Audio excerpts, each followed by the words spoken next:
A warm welcome from my side to our audiences here to this panel. Indian GCCs, whether they kind of tick, all the check boxes, right? Thanks. Our master of ceremonies really put out a very nice set of insights herself, and I think it's quite topical where we are at this point of time, right from the morning, from where the Honorable IT Minister, as well as the Secretary of State for IT, kind of outlined a lot of interesting data points. I think they set the tone for the rest of the day. This panel discussion will kind of take an interesting twist in terms of understanding where companies, Indian companies who are setting up GCCs at this moment, where they are, what are their journeys, and where are they headed. The interesting part is, while GCCs, as we know, there's a lot of talk that happened right from morning, are transformational hubs.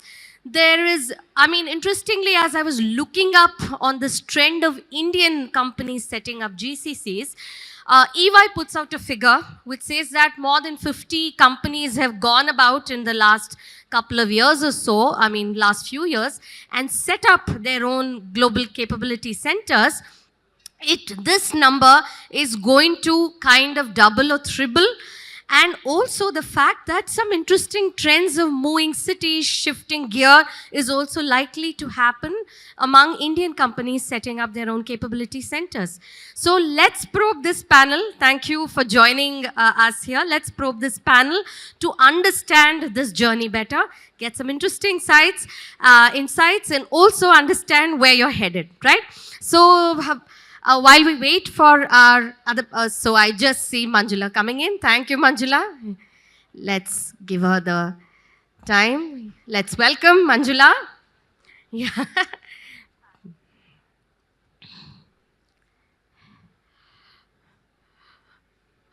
Do I also see Rinku anywhere? Okay, we'll wait. Yeah, we'll wait while he comes. But nevertheless, let's start off with Jayanta here, while Rinku makes a dramatic entry to state his point. Jayanta, I'll start with you. There's a lot of data, that we see in terms of understanding. So maybe I'll get a quick bite from all of you here. We'll keep it quick. There's a brutal buzzer there, which is already like we need to be cognizant of. So maybe a quick, sort of a bite from all of you here. Jayanta, I'll start with you. There's a lot of data about global companies setting up shop in India. There's just so much that information here. We heard numbers, 1,500, 2,000, 2,500, and a lot of other things in terms of headcount, so on. Any ideas to why there's not much data about what Indian companies are doing at this point of time? Because a lot of legacy companies have taken that high route now. So any quick thought on why there's not much data at this point? Why we're really not able to understand the journeys other than from first-hand narratives such as yours, which are going to uncover over the next half an hour? Your thoughts, please. Yeah, to start with, everybody's alluding same thing. GCCs are main brain behind bringing the innovation, efficiency in any business. Means a lot of Indian companies, they started creating GCCs in India for same reason: talent availability, matured culture here, matured ecosystem here and all.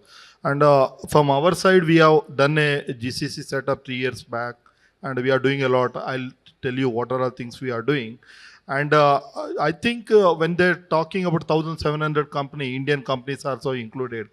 So all the Indian big companies, they're global in nature today. They're not only doing business in India, they have multiple plants across the globe, they have operation across the globe. And for addressing that one, GCC is the key for today's business. Sure. I think that's a fair point. Funny, your thoughts? So one of the main reasons, I think your question had two parts to it.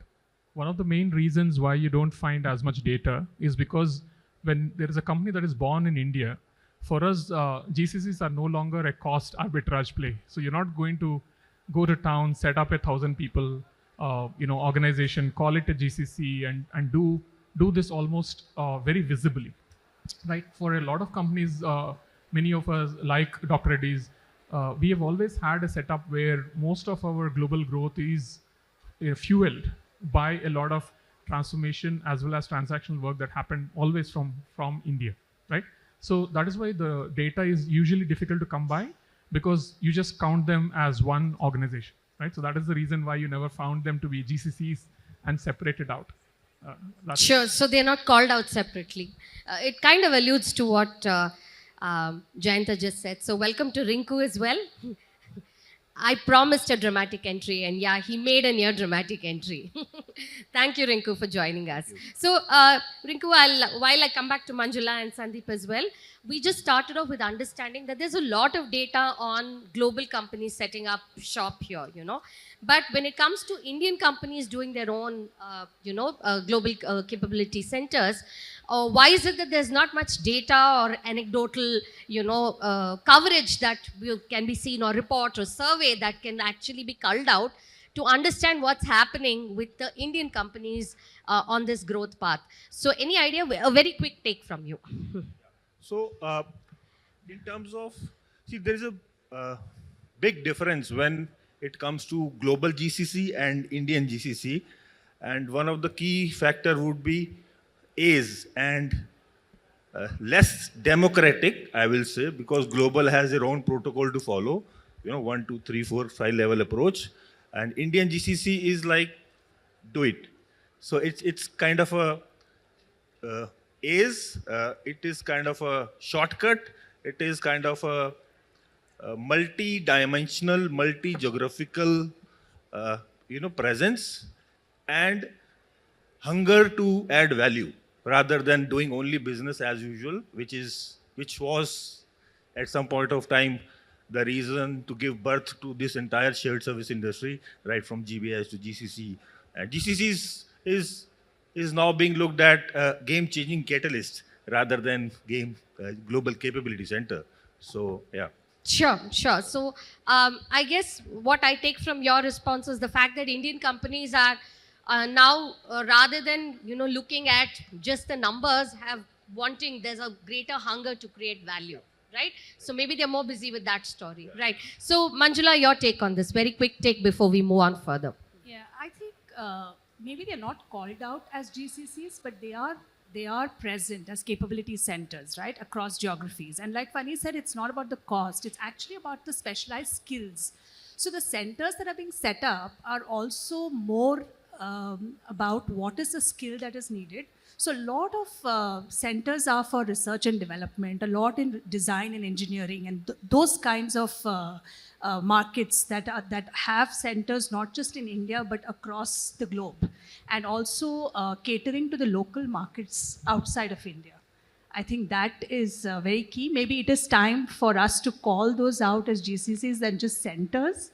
Maybe that's something, That's a fantastic point, actually, because I think a lot of these companies have their R&D, full-fledged R&D centers for years now. But that's not getting called out. And I think these course kind of centers around the global companies. Yeah, that's a great point, Manjula. Sandeep, your quick take on this. I'll give a little, I'll talk in a lighter note. Haldiram, the Bhujiawala, their market cap is close to 85,000 crore. You go to that proprietor who might not have studied, you go and give him a 7 days course in IIM or in Harvard and tell him this is what GCC. He will start at technology company which is in Haldiram. He will hive it off and call it a GCC. It is all about packaging for a writer note, right? That is point number one. Point number two, as a proud Indian, I believe that yes, Indian companies need to open GCCs. But let's talk about why Indian companies should not open GCC abroad also. Because Indian company, we're talking about Indian GCC. Obviously from a cost arbitrage, it has to be in India. But I think Indian companies now looking at a scale, it takes us immense proud. Who thought 7 years back Indian companies will buy best of the hotels in London, right? Now the Indian companies are buying best of the steel companies globally. So Indian companies, there are a lot of Indian companies who have a turnover of, let's say, 5,000 to 20,000 crore, and they have their very, very robust IT and digital company. Just that they're part of the IT department, but if they hive it off, it will call it GCC. Absolutely. That's about it. Absolutely. Fair point. So I think that kind of sets the tone for further thing as to the need to call them out as GCCs or GVCs. That's the next transition, interesting transition that's going to be. So Jayanta, I'll come back to you here. So, formerly known as AGC Network. So, we've met before, we've interacted way before, and while you were, at AGC as well. So, SR Group is now kind of, telling a very fantastic story through Black Box. So, could you walk us through some key milestones in Black Box journey and where where do you stand right now? I want to talk in two parts here. First part is the black box. Means everybody knows AGC, and we acquired a global company called Black Box. And what we have done is that we almost touched $1 billion revenue now globally, present in 32 countries. What we have done is that we have created a GCC for Black Box in India now. And there are three parts to that one. One is that anyway that shared service part, IT, HR, everything centralized, everything. Now, all the global companies whom we are supporting, like Bank of America, Meta, and all those companies, all the key support or key innovation, whatever required, it happens in India. It's almost 1,000 people who are sitting in India. All the PMO activities, engineering part, or bill of material, whatever required, it happens in India. That is part, particularly in Black Box side. And it's a listed company. We have a growth path. We are targeting 2 billion revenue in 2 years' time. And my CEO came on a public platform and communicated. We are working on that one. From SR Group side, there is an interesting thing happening. We had a refinery in Stanlow, it is in UK, that is catering all of 15% of UK market. And it is an old refinery, what we acquired from Shell and everything. And we need to revamp and everything. Instead of doing that one, we started a initiative called EET, Energy Transition Project. Now we are setting up a 10 million low carbon refinery there. That is the first one across the globe, I think. That is, we are setting up there in UK, and that will cater almost 20% of UK market. That is a huge one. And for doing that one, we have a target to reduce 2 million ton of CO2 by doing that one. So there is an objective behind doing that one. When we have started that particular refinery, first we started setting up a GCC in India. There are multiple reasons, talent, cost arbitrage and everything. And today if you ask me, it is the brain behind entire that refinery, what you are setting up for setting up in UK. We are almost 1,000 people who are sitting here. They are working on engineering, innovation side, finalizing the technology in hydrocarbon, green energy side and everything. It is around the clock operation it's happening. Our target is very simple. Whatever we are envisaged cost in UK, can we cut down that one by 40%? That is the first thing. Second, this one, can I reduce my overall implementation time to 1 year? So that is the second KRA for us. For doing that one, we want to come up with a green refinery there. And today, if you ask me if my GCC is not working, the local people, they don't know what to do. The entire control is here. We have a command center, and across the refinery, there CCTV cameras are installed, AI based, that gives a feedback to a central place, and a lot of things are happening. It's like a running operation, 24/7 to set up that refinery. Wonderful. I think this is a great story that you have here, Jayanta, in terms of, SR Group now kind of looking at your story it's an upbeat story. I see more coming from your stable over the next year or so. So thanks for sharing that, and I'll come back to you. I'll circle back to you. So Rinku, calling you into the discussion. So Welspun's GCC also has had an interesting journey. Could you just highlight a few things here which could be of interest for our consumption? Yeah, so digital aura is all around, right, across the GCC. So the latest thing what at Wellspun we have did is we have created a virtual bot which takes interview, first level of interview. As a result, so it's a data-driven scorecard, I will say, right from communication, right from your body movement. If there is someone else barging into your interview, it will give you a low rank. So it gives a pie chart kind of a result. And as a result, you can take 500 interviews in 30 minutes, right? So it cuts down huge time, energy, cost of preliminary screening. And internally we have sent a benchmark. Anyone who is 7 and above qualifies for the second round. So below that, it is all gone. So it's a huge time saving, and we have replicated this. We have, I will say, implemented this across all our 90 plus entities across India, all these service verticals. So that is something which is exciting, which is innovative, and we are going out in the market also with that product. So yeah. Sure. So, what's the head count looking like in terms of your GCC? Yeah, It's 620 plus. 620. Yeah. Plus. Oh, that's Overall, it's a 30,000 plus employees. fair enough. as Yeah, group. it's a legacy group. Yeah, Yeah. it's an old Yeah. Yeah. group. Okay, great. Thanks for that, Rinku. thank So, you. funny calling you into the discussion. So, Dr. Reddy's has like a real interesting, fascinating history. So, while I was looking up, I saw some data which I kind of then came back and, we had a small clarification on that. So, there are two parts to it in terms of understanding what your services and GCC outlook is. One is your CPS and one is your COE, right? So could you just give us a little bit of distinction on what each of these are doing and how it aligns with Dr. Reddy's overall objectives? Yeah, when I look at the concept of GCCs or the global capability thinking for us in Dr. Reddy's, it actually is in three different parts too. The first one is how can we operate in more than 40 plus countries, take our medicines, make them accessible to all of these markets. That means there is a bunch of opportunities both in terms of transactions as well as business processes that need to work for these 40 countries, primarily in regulatory, in R&D, in terms of marketing operations, in terms of a bunch of other things, right? A lot of these, how do you fuel and enable the business in these 40 plus countries and handle them centrally as much as you can. So that is one part of the COE or the capability thinking that happens across the organization for us.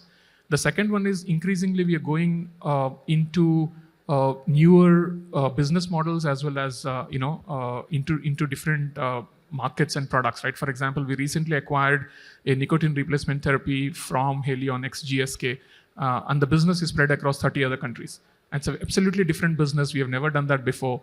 How do you then set it up right from scratch to be operated in a way that is optimal, both efficiency and effectiveness? So that is the second big one. How do you fuel your growth aspirations from the GCC thinking? The third one is primarily in terms of how do you drive transformation / innovation from the center as much as you can, because there is an opportunity to look at what you do for various product lines as well as the geographies, and create transformative ideas from here, be it in our outreach into patient engagement platforms or digital condition management for many of our therapy areas like in gastrointestinal as well as oncology. A lot of that innovation essentially stems from our global capability centers.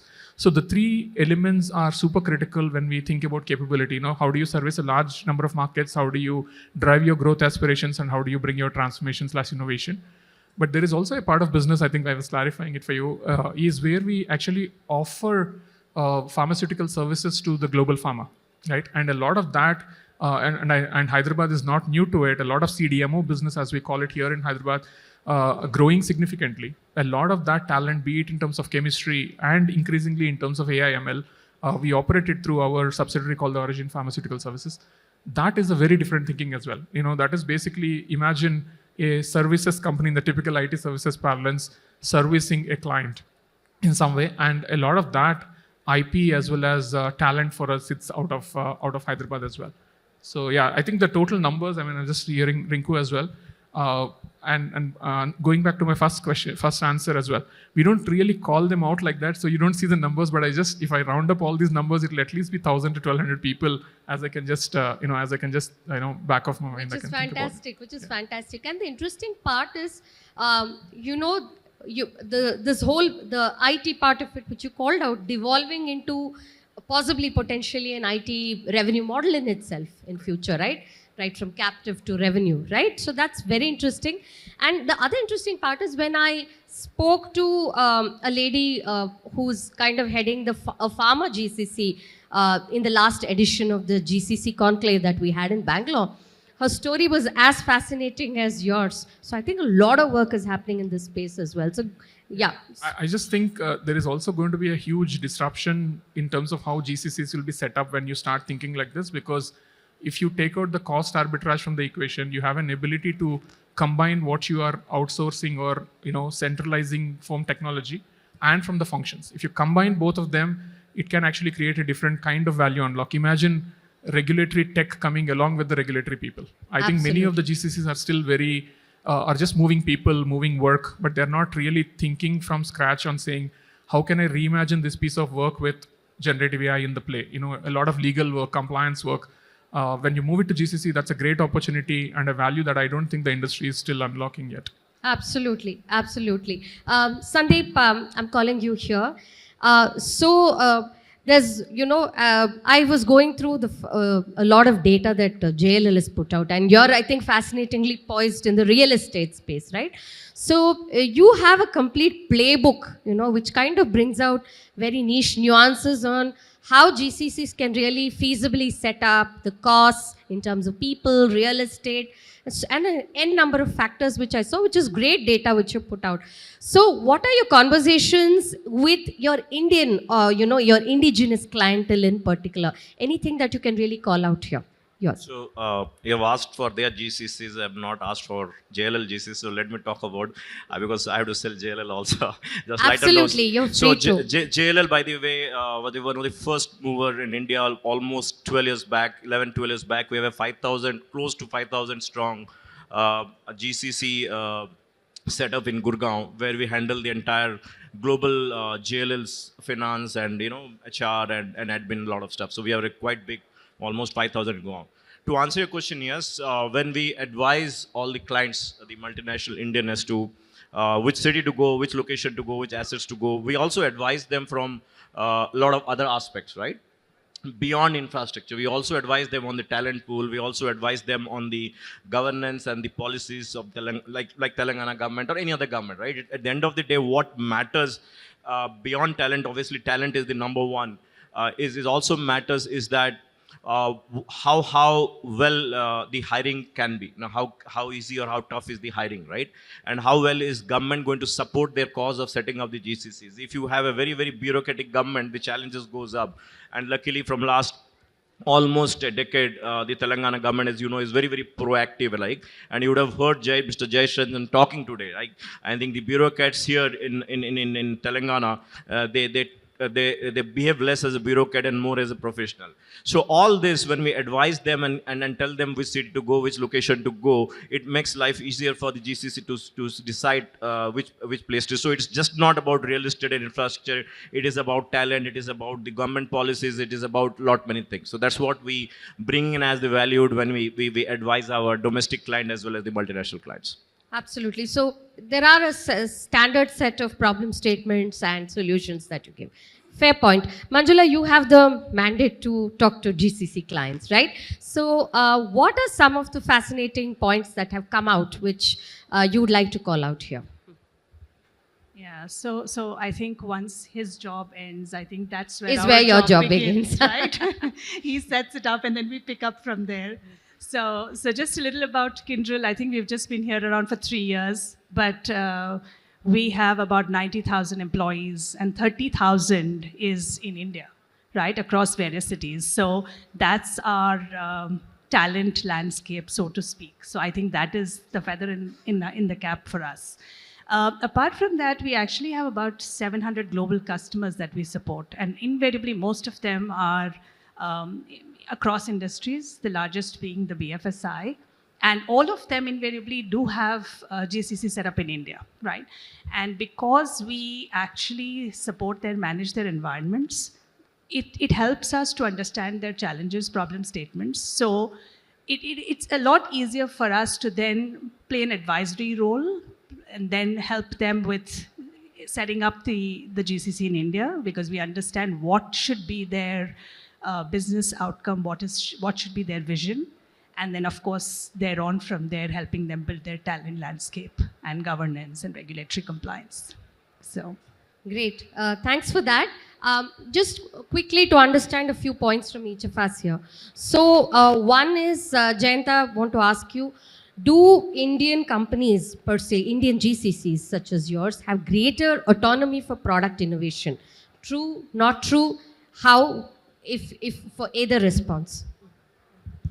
See, one of the things in India, means somebody started early that. Rinku had mentioned that, Yeah, yes. Rinku mentioned. So over the years, Indians are busy in product innovation. Means that is the reason they are not calling it as a GCC or COE kind of thing. Means the product innovation continuously it is happening to be competitive in market today. Means without that one, you can't be competitive for multiple factors. So, do you have greater autonomy towards Yeah, that? we have there is a separate team on GCC. Like today, when we are lot of uh, groups, they are moving away from their older business to newer business. Then that is important today, particularly in ESA. We are known for steel plant, refinery, power, shipping, ports, and today that was not a focus area for us. Everything is green. Means we are came out to the truck company in Pune. It's called Blue Energy. We are going to manufacture 1,000 electric trucks now. Means that is one thing, and we are setting up LNG stations across India, centralized model. That is one. This truck company also we are going to give it that as a service. We are not going to sell these trucks. It's per kilometer with the driver. There is a cost involved, and there is a tracking mechanism. Each truck there are almost 40 cameras, insurance. These everything is covered and everything. There is a different model. And LNG side, there is a LNG stations is coming. There are a lot of work is happening on hydrocarbon side in Jamnagar. Means we are targeting to generate hydrocarbon here, push that one to UK market, create a power plant there, set up a data center next to that. Means in the UK, if you see, energy is a major issue here. Means for generating energy, hydrocarbon is required today. If you are putting up a hydrocarbon power plant, means can you get into that business? There are a lot of innovations are happening, and there is a separate team in each business. They're only focused on product development, and we are calling that as a mini GCC. Means we are not called them as a GCC. We in entire ASA group only we have 2 GCCs, one for Stanlow and second for Minnesota mining, and we are owning a mine in Minnesota that is almost 30% capacity of US today. We are putting up a pelletization plant there. Entire that monitoring everything is happening through that GCC today. Perfect. I like this idea of mini GCCs, you know. So there is these fascinating stories that I'm seeing coming across saying that a lot of work has been happening, but it's not getting called out. So that's, I think, a marketing story that needs to be told, I think, more rigorously. Funny calling you in here. You had earlier, you know, articulated about the kind of work that's happening. So overall, if you really think, Jayanta just said, there's just so much happening. There are mini GCCs which are not getting called out within the group. So do you think Indian GCCs can be as competitive in terms of product innovation, in terms of cost advantage, talent, retention, acquisition, talent engagement? What's your take? I think Compensation as well, yeah. Yeah, I think that's a overwhelming yes for many of us because we are, like I said, we are a company that grew global from here. So in that sense, it proves a point that most of the innovation that came out of India is good enough for us to go global as well. And I also want us to probably think about whether it is worth calling something a global capability hub or a center, because when you call something a hub, it indicates a break in the process flow. Instead, for example, we do our early peptide R&D in Cambridge. We complete most of the R&D here in Hyderabad, manufacture somewhere else, and go back, right? So when you actually look at business process, it flows seamlessly across global offices for many of us. The risk of calling something a global hub is it is considered a very different entity. And hence both the internal antibody resistance, as we call it, in terms of organizational resistance to say, oh, this work going somewhere else, etc. I think that thinking probably we need to revisit, because increasingly the GCCs are more just a piece of workflow moving into a global office. And once you define it like that, it becomes that much easier to, Absolutely. And the wrangles of parent and GCC, all that kind of gets sorted out. I mean, could get sorted out, right? As you said. Great. Sandeep, so we do see that a lot of Indian companies are choosing to move to smaller cities to set up shop. Is this a trend which would percolate across the board, or is it a smarter move for the Indian companies to move there? This is bound to happen. You will see more Indian companies as well as MNC going to tier 2, tier 3 cities. If you see, few of them have selected Coimbatore and Indore already. But I'll take the liberty to talk about why Indian companies and products fail. It is not that the product or the services are bad, it's cutting edge. They don't know how to market themselves.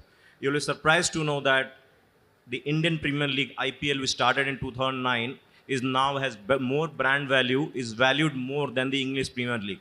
A lot of people don't know English Premier League. It is IPL is because IPL did the right branding. My perspective is that we are doing a lot of innovation, a lot of cutting edge. Is the Indian companies somewhere down the line, they are not good at marketing. We need to move up while marketing ourselves, marketing the country, marketing the product, marketing services. Absolutely. Rinku, if I may ask you, what do you think will be one or two of the top trends that you will see as far as your outlook for 2025 is concerned? What are some of those top trends? See, I'll categorize into, since you have asked top three. One is customer centricity, right? Second is the business impact, what you did deliver, over and above your whatever SLAs, KPIs, dashboards, whatever, right? Bottom line impact. Third is people have started realizing that talent retention is the backbone. The way GCC is the backbone of a company, retaining good talent is the backbone. So I will say innovative initiative strategies to retain talent would be the third one. So talent is one big piece Yeah, that yeah, will... it is, it is. So I reserve, as I look at the buzzer here, I'll reserve the last for the best. No, just kidding. All of us have had a fascinating, discussion here. So I'll reserve the best for the last. Okay. So here we go. Manjula, what are the boxes that still need to be ticked as far as Indian GCCs are concerned? What's your quick take on this?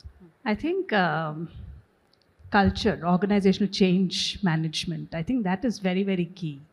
And, what precisely would that translate into? So if everybody is aligned to the vision, everybody understands, everybody believes in it, right, from top to the bottom, then I think there is success. And I think that transformation is still needed. Culture. Yes, and I think we at Kindle actually also focus on that culture bit, right? We have a whole culture transformation program that runs constantly. Because especially when you deal with so many companies across, so many markets across the world, and every market has a different culture. I think that that plays a very, very important role. And I think that is a checkbox that still needs to be ticked. Okay, great. So thanks a ton. I think it was a great discussion. Some key points that really came out is the fact that Indian companies, I think the number is going to go up, but a lot of the marketing story, what's really been happening, some phenomenal work that's been happening needs to be told and it needs to be called out. And I think then the numbers will start coming in. More work, more research, more deep dive into what Indian companies are doing, Indian conglomerates are doing, will come out in a better way. So great. Thank you so much for participating in this. Rinku, Manjula, Sandeep, Fani, and Jayanta, thanks a ton for joining in. Thank you so much.